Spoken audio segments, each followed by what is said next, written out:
실수였다. 시간적 여유를 가지고 몇 번이고 자세히 모니터링을 했어야 했는데 이 계약이 결국은 마지막 남은 아버지의 퇴직금마저 다 날리는 계약이 돼버린 것이다. 그리고 그 계약이 우리 집을 끝없는 나락으로 떨어뜨리는 계기가 되고 말았다. 오픈 첫날부터 아니 이게 웬걸 손님이 하나도 없는 거였다.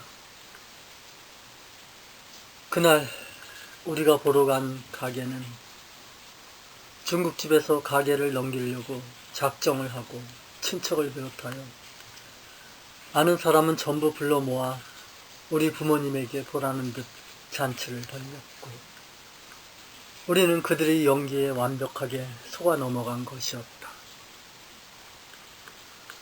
잘 되는 집이라고 권리금까지 바가지를 씌운 복덕방은 자신들은 책임 회피에 바빴고 오히려 이게 당신들 책임이지 왜 우리한테 따지냐며 적반하장이었다. 오히려 큰 소리치는 그들. 복덕방 영감탱이는 한 동네에 살아서 서로를 잘 알고 있었고 나 역시 동네 어른으로 인사도 드리는 사이였는데 그래, 세상은 그렇게 살아야 하는 거야. 맞아. 잘 살피지 않은 우리가 잘못한 거지.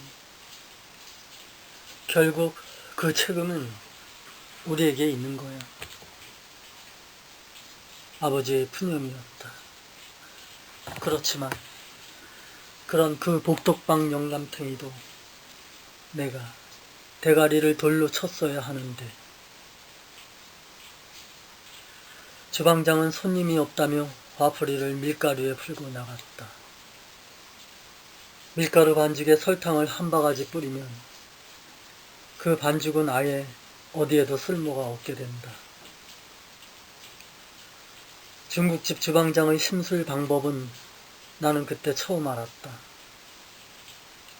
그 미친놈은 월급이 밀린 것도 아닌데 그런 심술을 부리고 나가는 그때 그 놈을 이 나이가 되어도 왜 그랬는지 아직도 이해할 수가 없다. 세상에는 정말 쓸데없이 나쁜 놈이 많긴 많은 것 같다. 주방장은 그 후로도 2, 3일마다 계속 바뀌었고 그때마다 나는 남대문 시장 거리에서 적당한 주방장을 구하기 위해 새벽마다 새벽별을 봐야 했다. 그렇게 하루하루 중국집을 버텨나가던 중 우편배달부 아저씨가 나를 부르는 것이었다. 입영 통지서였다. 엄마, 나 군대 가야 해. 영장 나왔어. 그때 나의 영장 소식에 아무런 표정이 없이 넋이 나간 듯 나를 보던 엄마의 표정은 지금도 잊을 수가 없었다. 결국 어머니는 장사를 포기하고 말았다. 그 후 어머니는 구멍가게라도 하자며 나를 대림동 구멍가게로 데리고 갔는데 그 구멍가게 바로 앞에는 비슷한 구멍가게가 하나 더 있었는데 그 집을 살펴본 어머니는 그 집보다 경쟁력이 없다는 것을 알고 있으면서도 무리하게 구멍가게를 계약하였다. 어머니는 무능력한 남편과 어린 동생 교육을 위해 잠시도 가만히 있을 수 없었던 것이다. 마케팅 개념도 없는 어머니는 계속 의지만 있었지 현실을 분석하는 능력이 부족하였던 것이다. 앞집의 덩치 큰 주인은 채소와 생선을 작은 용달차로 쉬지 않고 실어 날랐는데 아버지와 나를 합친 것보다 더 덩치 큰 앞집 아저씨는 신선한 생선과 채소를 잔뜩 쌓아놓고 큰 소리로 시장 사람처럼 골라 골라를 우렁찬 목소리로 떠들어댔다. 그 모습을 지켜본 우리 집은 생선은 포기하고 채소와 과일만 갖다 놓고 팔기로 결정하였다. 나는 더 이상 장사 같은 건 하기 싫었다. 하지만 나에겐 결정권이 없었다. 아침잠이 많았던 나는 새벽마다 깨우는 어머니가 싫었지만 그래, 군에 가기 전까지만 하자. 내가 가족을 위해 도울 수 있는 마지막 기회야. 하면서 졸린 눈을 비비고 일어났다. 나는 매일 새벽마다 자전거 뒤 광주리에 슬픔과 아픔을 싣고 영등포 청과물 도매시장으로 가기 위해 페달을 밟았다. 졸린 눈을 비비며 장을 보고 광주리에 과일을 잔뜩 싣고 힘들게 고척동 고개를 어렵게 넘어 대림동 가게로 돌아오면 나는 언제나 땀이 범벅이가 되어 초죽음이 되어버렸다. 그때마다 어찌 보면 늦게까지 잠을 잘 수 있는 동생들이 부럽다는 철없는 생각을 하였다. 나는 장남이기에 장남의 운명을 받아들이고 있었다. 어느 날 어머니의 소개로 동네 대림여자 중학생 5명을 가르치는 과외를 시작하였다. 다행히 그것으로 내 용돈을 해결하였고 친구들과 청량리에서 출발하는 강릉 완행열차에 몸을 싣고 송창식의 노래 가사처럼 자 떠나자 동해바다로 3등 완행열차를 타고 난생 처음 동해바다를 보았고 바다가 짜다는 경험을 처음 알았다. 나는 그곳 강릉에서 경부댁의 고향인 여자친구를 만났다. 그 후 우리는 서울에서 자주 만났고 연인으로 발전하였다. 내가 입대하는 시기는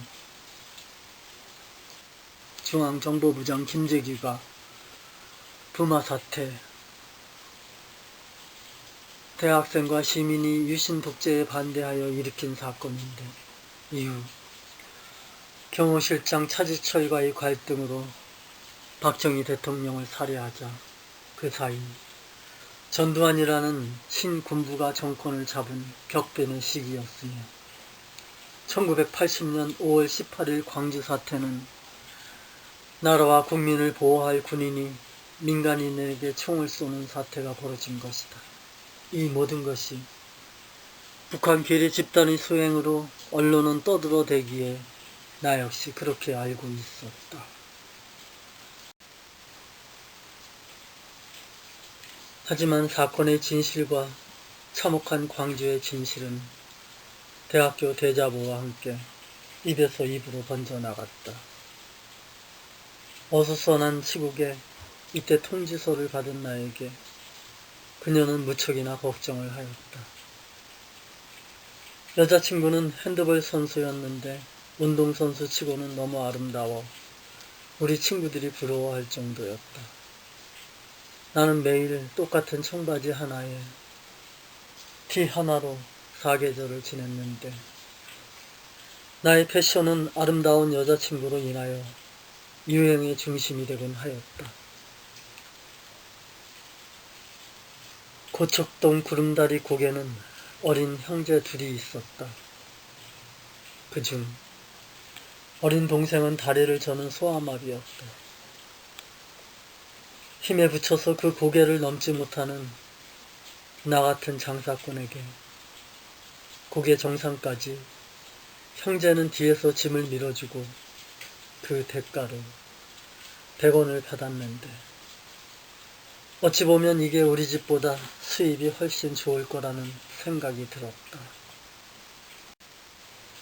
그날따라 비가 억수같이 내리는 날이었다. 자전거가 서툰나는 자전거 뒤 광주리에 그래도 작은 희망과 함께 수박과 참외를 잔뜩 싣고 가게로 가던 도중에 마주오던 사람을 피하려다 넘어져 무릎팍이 깨지고 수박도 함께 깨져버렸다. 나는 깨진 수박을 주워 담기 바빴고 지나가는 사람들은 도와주기는커녕 구경거리가 생긴 것처럼 나를 중심으로 웅성거리며 깨진 수박이 아깝다는 표정으로 주변을 에워싸기 시작했다. 근데 구경꾼 가운데 어느 할머니가 젊은이가 고생이 많네 하며 쓰고 있던 우산을 접지도 않고 후딱 던지면서 그 쏟아지는 비를 맞으며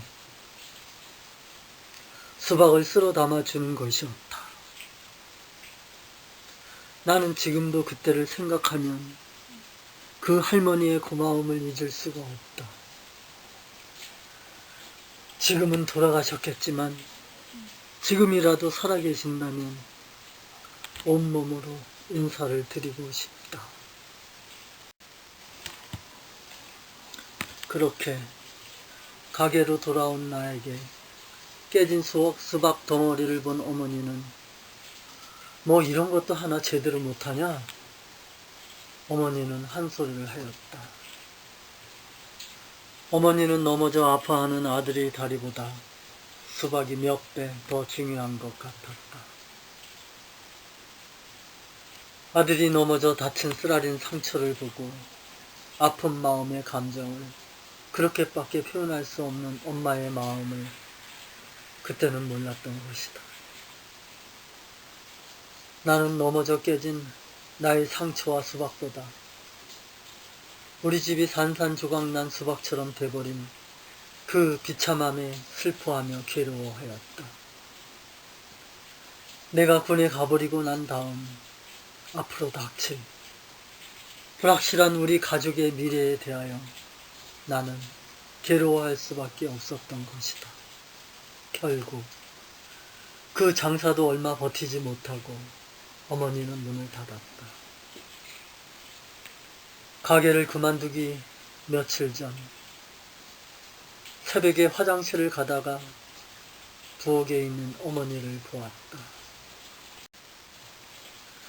정한수 하나를 떠놓고 두 손을 고이 비비며 새벽 기도를 하는 엄마의 모습을 우연히 본 것이다.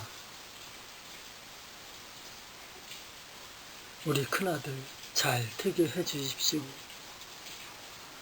두 손을 모아 간절하게 나를 위해 기도하는 어머니의 기도.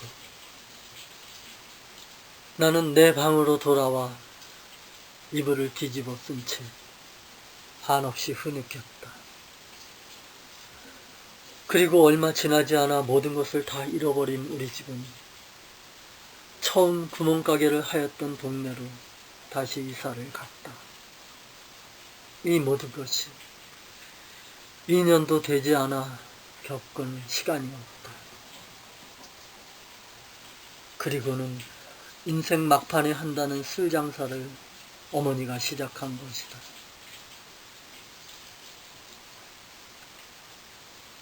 어머니의 가게는 이름도 없고 짙은 썬팅만으로 도배를 하여 안이 보이질 않았다.